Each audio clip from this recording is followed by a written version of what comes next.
சட்டமன்ற உறுப்பினர், அதுவும் குறிப்பா கோரிக்கைகளை கேள்விகளாக எங்களுக்கெல்லாம் ஒரு மணி நேரம் கேள்வி கேட்கணும்.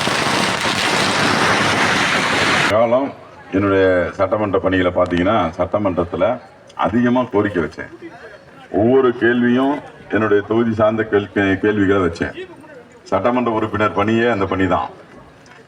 என்னென்ன கோரிக்கைகள், மக்களுடைய கோரிக்கைகள் இருக்கோ அந்த கோரிக்கைகளை எடுத்துட்டு போய் சட்டமன்றத்திலையும் அதிகாரிகளிடத்திலும் அமைச்சர்களிடத்திலும் முதலமைச்சர்கிட்டையும் பேசி அதை திட்டங்களை கொண்டு வர்றது தான் ஒரு சட்டமன்ற உறுப்பினருடைய பணி. அந்த பணியை மனசாட்சிக்கு விரோதம் இல்லாமல் யாரிடமும் கை நீட்டு கையில் யாரும் காசு வாங்காமல் நான் பணியாற்றி இருக்கிறேன் அப்படிங்கிறது தான் உண்மை. 5 வருட காலத்தில் பார்த்தீங்கன்னா என்னென்ன திட்டங்களை கொண்டு வந்துருக்கு. காவிரி பாலம் எப்போ பார்த்தாலும் உடஞ்சி விழுந்துக்கிட்டே இருந்துச்சு, அதை சரி பண்ணிட்டு இருக்கு. புது பாலம் கொண்டு வந்திருக்கோம். அதே மாதிரி மேரிஸ் தேட்டர் பாலம் அது கொஞ்சம் பெருசாகியிருக்கோம். 3வது, நம்முடைய காந்தி மார்க்கெட்டை எந்த சூழ்நிலையிலும் மாற்றக்கூடாது அப்படிங்கிற ஒரு தீர்மானம் சட்டப்பேரவையில் போட்டு அதை தீர்மானமாக உருவாக்கியிருக்கோம். இப்போ காமராஜர் நூலகம் நம்ம மன்னார்புரத்தில் பெருசாக எவ்வளோ பெருசாக கட்டிக்கிட்டு இருக்காங்க. 290 கோடி ரூபாயில் நம்ம அந்த பட்ஜெட்டை வாங்கி இன்னைக்கு அதை பண்ணி கொடுத்துருங்க. அது மட்டும் இல்லை, குறிப்பாக 50 கிலோமீட்டருக்கு தண்ணி பைப்பு மாற்றி கொடுத்துருக்கேன்.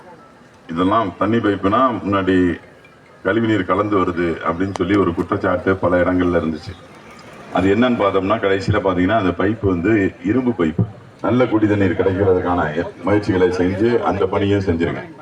பல இடங்கள்ல தார் சாலை போட்டிருக்கோம், பல இடங்கள்ல காங்கிரீட் சாலை, குறிப்பா குடிசைவாழ் மக்கள் வாழ்கிற பகுதியில் காங்கிரீட் சாலை போட்டிருக்கோம். இப்படி பல பணிகளை செஞ்சிருக்கேன். அதை விட இன்னும் மேலோட்டமாக சொல்ல வேண்டும் என்று சொன்னால், நம்முடைய என்னுடைய மாத சம்பளத்தை கூட மக்களுக்கான சம்பளம் யார் ஸ்கூல் ஃபீஸ் கேட்டாங்களோ அவங்களுக்கு கொடுக்கக்கூடிய பணி நம்முடைய மாண்புமிகு தமிழ்நாடு முதலமைச்சர் அண்ணன் தளபதி அவர்கள் மகளிர் உரிமை தொகை மற்றும் மகளிருக்கான பத்திரப்பதிவு கட்டணத்திலே 1% பட்டா வழங்கினால் மகளிர் பெயரில் தான் பட்டா வழங்கணும், இலவச விடியல் பயணம் என்று பல்வேறு திட்டங்களை மகளிருக்காகவே கொண்டு வந்திருக்கிறார். அப்படிப்பட்ட ஒரு மாபெரும் தலைவர்.